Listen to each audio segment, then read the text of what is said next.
Greetings and salutations, this is Imperator Vespasian and his trusty sidekick. Hello. How are you today? I'm pretty fine. Good.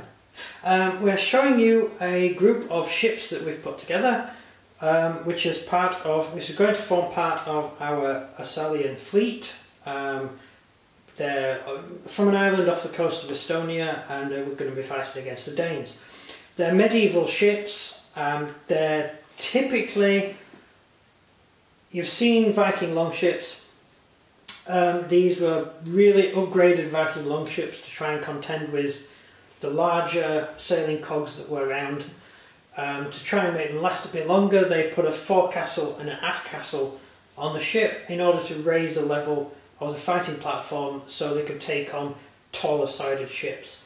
Towards the end of the Viking era, when the Vikings were raiding and everything, ships began getting bigger and the Viking ships were too small to actually attack them, especially against the English. When they tried to fight the English, they would run alongside of the English ship, and the English ship was 8 feet taller than the Viking ship, so you couldn't get up. Also, the English ships had 2 decks of oars. They were effectively Roman galleons, or galleys, sorry. And they could just outrun and outmaneuver anything that the Vikings had. This was a way of upgrading the existing ships. Yeah, so that's it. For what we know of, they painted their ships in either sort of monsters or dragons, squids, all that sort of stuff. So that's what I've painted the sides of the ships with. A little bit of ad-lib now, but I thought it would be quite fun. Yeah. Yeah. The biggest pain in the backside was painting all the shields. Each ship has about 18 shields.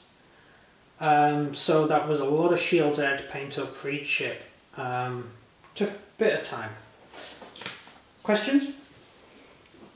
What do you build these ships out of? The ship's built out of card and balsa. The hull and everything is built out of card, and everything, all the interiors, the planking and everything is built out of balsa wood. Are they universal ships? How do you mean universal? Other armies can use them. These particular ones, more or less. This particular type of ship wasn't really in use by the likes of Denmark and Sweden. They moved more to the galleon type ship, or the cog, which is a cog with a deck of oars.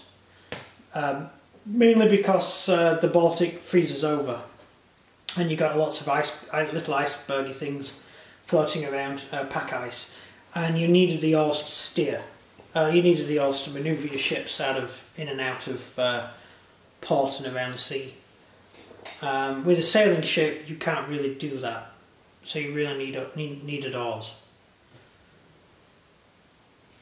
Last question. I just forgot a question. How can you forget your question? You're weird. Let's do a close-up. I've put some figures on, or actually my sidekick put some figures on, and they're Danes.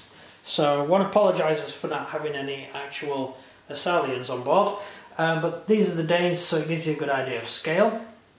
The grill is actually out of one of the terrain sets. It's one of the walkway gantries, and I've just cut it in half and stuck it on the bottom of the ship.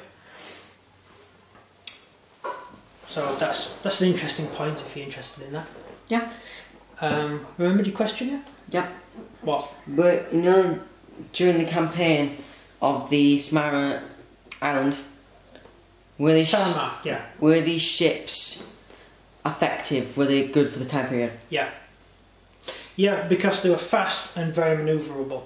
They were lightweight, lightweight. They weighed several tons, but they were lightweight for their size, and they had fighting decks on the front and back, and the oarsmen would sit here and manoeuvre the ship while the troops on this side and this side fought.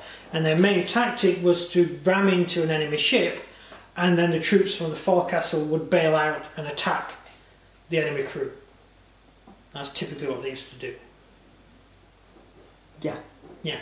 They would also use ballistae attached to rope, which was made out of hemp. Made out of hemp, and the joins were covered in pitch, so they were very, very tough, and they would slam into an enemy ship, and then you could pull yourself in. So if the enemy ship was faster than you, you would be dragged along with it. That was a tactic invented by the English against the Vikings. They used to fire a ballista into a Viking ship and then just drag it and tear it apart. Just drag it, tear it apart as it was dragged through the sea. That's everything from me. That's everything from you? Oh, yeah. Okay, that's boring. The sails are painted red. I know most ships you see people paint the sails white. These are pirate ships, and so they were called pirate ships, pirati, which is pirate in whatever language that is, and the sails are painted red, a sort of ochre red, sort of dark red. The reason for this is it's the cheapest way of curing of merchant ships curing their sails so they don't degrade in the sun. Unless you're going to have a quilted sail, which we didn't use at that point, it's very hard to repair your sails, and so they used to treat them with this stuff that used to go a sort of browny ochre colour. So the pirate ships would paint theirs red as well, so you could mistake it for a merchant. So in the distance it would look like a merchant ship coming towards you, and by the time you realised, you were in trouble because he was attacking you. Yeah. Yeah. Normal warships tend to have white sails. Why do they have white sails? To blind the enemy. Smart ass. Yeah, white sails would blind the enemy. The idea is if you're looking at an enemy ship, the sun reflects off of the sails and it makes it harder to see the ship. It dazzles you. Yep. So warships used to make their sails white and kill, or as near to white as they could get, for that reason. Also, you can be seen easily on the horizon. Yeah. Because you sort of shine up better on the horizon. Yeah, interesting. So as I said, I decided to paint the sails red for that reason. The Roman ships, the Roman pirates that were attacking the Romans, they painted their shields purple. It was to show off because purple was the most expensive dye. And so they used to put all purple dye in their sails in order to show off to the Romans they had more money than the Romans. They didn't understand mixing colours back then. It's different types of dye. So yeah, and they also used to make, some of the ships actually used to make their sails out of silk. All the way from China. Isn't purple made out of blue and red? Yeah, basically. Yeah, but that's all I have to do. If you paint material, if you dye material in, if you mix red and blue flowers together, you get purple. However, if you paint it, or if you dye materials with it, it will fade, or it will change colour. It will go brown. Yeah. So to actually get the colour purple, it's actually not that easy.